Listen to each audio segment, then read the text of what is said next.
बिस्मिल्लाहिर्रहमानिर्रहीम। रब्बना ला तुआखिज़ना इन नसीना औ अख्ताना रब्बना वला तहमिल अलैना इसरन कमा हमलतहु अलल लज़ीना मिन क़ब्लिना रब्बना वला तुहम्मिलना मा ला ताक़त लना बिह वअफ़ु अन्ना वग़फ़िर लना वरहमना अंत मौलाना फंसुरना अलल क़ौमिल काफ़िरीन। सदक़ल्लाहु मौलाना अज़ीम। General Syed Asim Munir, Nishan Imtiaz, chief of the army staff, major general Iftikhar Hasan Chaudhry, commandant Pakistan military academy, graduating cadets, 151st PMA long course, 70 integrated course, and 25th lady cadet course, faculty members, distinguished guests, ladies and gentlemen, Assalamu alaikum. It is indeed a matter of great pleasure for me to witness the passing out parade this morning. I congratulate the cadets here today on reaching this important milestone in their careers and commend their outstanding display of skill, agility, and youthful exuberance.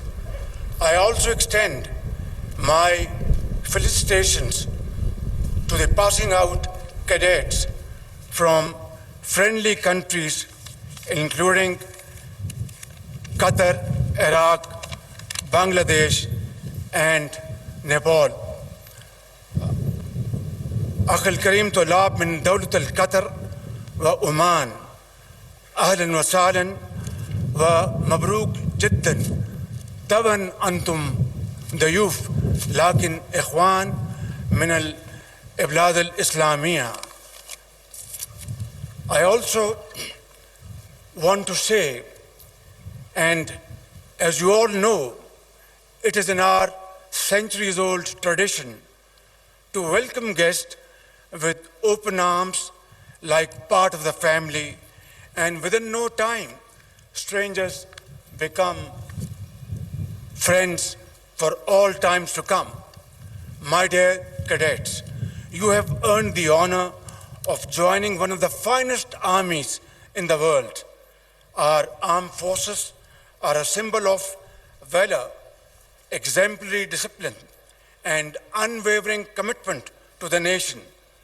Your journey here at this esteemed academy is only the continuation of a long legacy of your predecessors who crossed oceans in the defense of their faith and belief. Today, you have been transformed into the custodians of the vision of our great Qaid, Muhammad Ali Jinnah, and his golden principles of faith, unity, and discipline. So, wear this uniform with pride, for you are part of an elite service, adored by the nation and respected globally for its professionalism and courage. Let this be your driving force as you become the best of the best.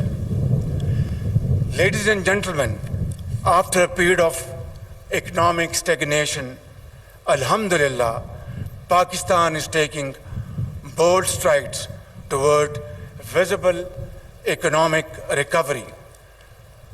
Although it's a long journey, full of challenges, but inshallah, with your prayers and Allah Almighty's blessings, we will negotiate our way forward with a sense of great vision and commitment. Our efforts are yielding results, achieving significant milestones in attracting foreign investment to key sectors such as mining, energy, agriculture, livestock, IT, and defense production. On the diplomatic front, we have reinvigorated old and time-tested friendships while building new partnerships to expand our global outreach. As a non-permanent member of the United Nations Security Council for the term 2025-26, Pakistan is fully committed to advancing global peace and security and upholding the UN Charter. In fact, at even and every given opportunity and platform, we have raised our voice in support of the innocent people of Palestine, whose demand for a free and sovereign state has been sanctified in numerous UN resolutions. Ladies and gentlemen, Afghanistan is our neighboring country, and it is our earnest desire to live in peace with them for all times to come.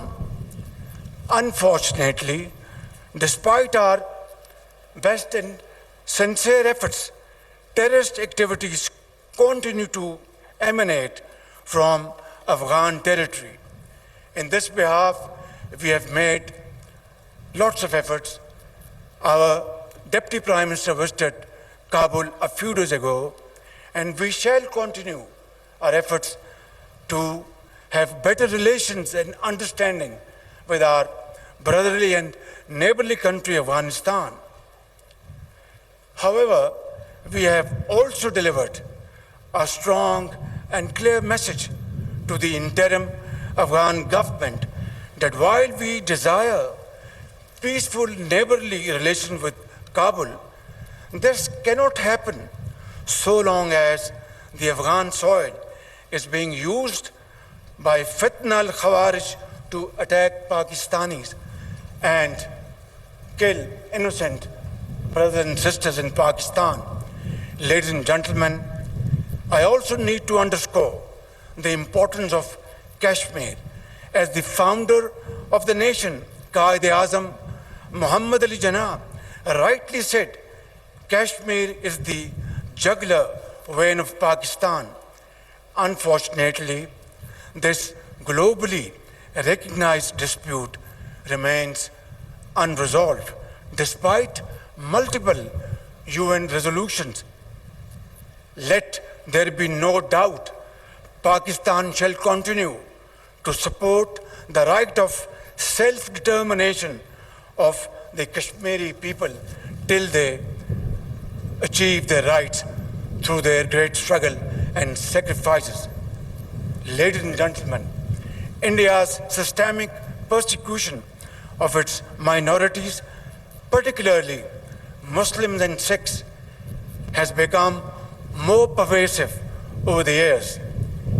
It must accept full responsibility for its complete failure to protect the lives, dignity, and security of these oppressed communities.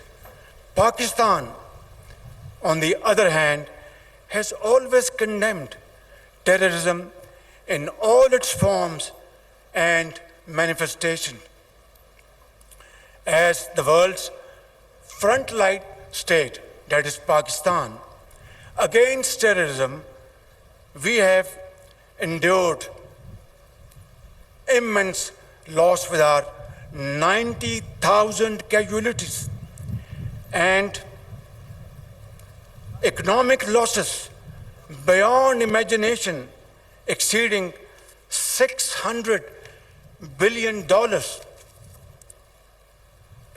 Who would understand this searing, excruciating pain better than we Pakistanis? Who has given more human sacrifices than Pakistan to counter terrorism? Which country of the world has suffered more economic losses than Pakistan to the tune of $600 $100 billion to fight and defeat terrorism.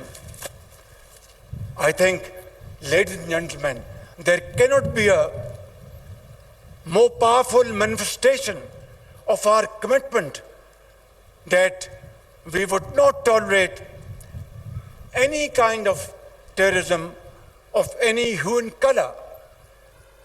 And that has been demonstrated beyond any ray of doubt.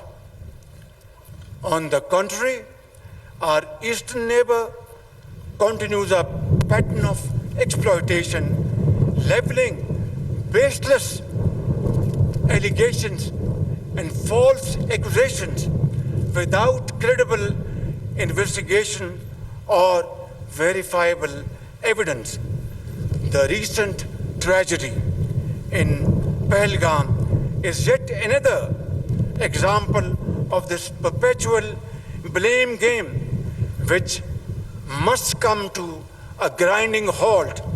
And now, continuing with its role as a responsible country, Pakistan is open to participate in any neutral, transparent, and credible investigation.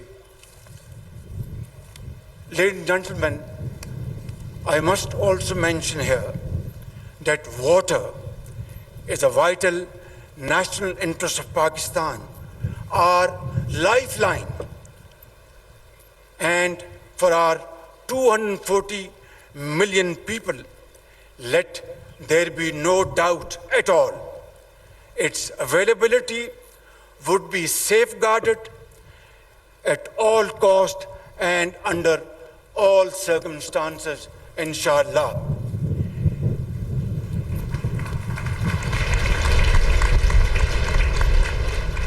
Therefore, any attempt to stop, reduce, or divert the flow of water belonging to Pakistan under the Indus Waters Treaty would be responded to with full force and might, and nobody should remain under any kind of false impression and confusion. Our valiant armed forces remain fully capable and prepared to defend the country's sovereignty and its territorial integrity against any misadventure, as clearly demonstrated by its measured yet resolute response to India's reckless incursion in February 2019. Therefore, I would like to make it clear in all humility, but with fullest confidence at my command, on behalf of the people of Pakistan and our armed forces, that nobody should make any mistake about it. Dear guests, this nation of 240 million people stands united by and behind our brave armed forces and ready to safeguard every inch of our homeland, Pakistan. And let this message be loud and clear for all and sundry. Peace is our preference, but must not be construed as our weakness. We will and we shall never compromise on our dignity and security of our beloved Pakistan. We also affirm Pakistan's unwavering commitment to playing a responsible and constructive role on the global stage. In the pursuit of this mission, we have not wavered as we believe in the unity of the human race. Dear cadets, this morning, as you go forth with dignity, honor, and resolve to join the officers' cadre, please always keep in mind that your primary obligation for the rest of your lives would be to safeguard your motherland, Pakistan. Therefore, prepare yourself exceedingly well and train your men and women to undertake this task with unwavering commitment. I am confident that through the strength of your character and impeccable display of commitment, you will continue to uphold the traditions of your glorious institution. Finally, I would like to submit, खूने दिल दे के निखारेंगे रुखे बरगे गुलाब, खूने दिल दे के निखारेंगे रुखे बरगे गुलाब, हमने गुलशन के तहफ़्फ़ुज़ की कसम खाई है। पाकिस्तान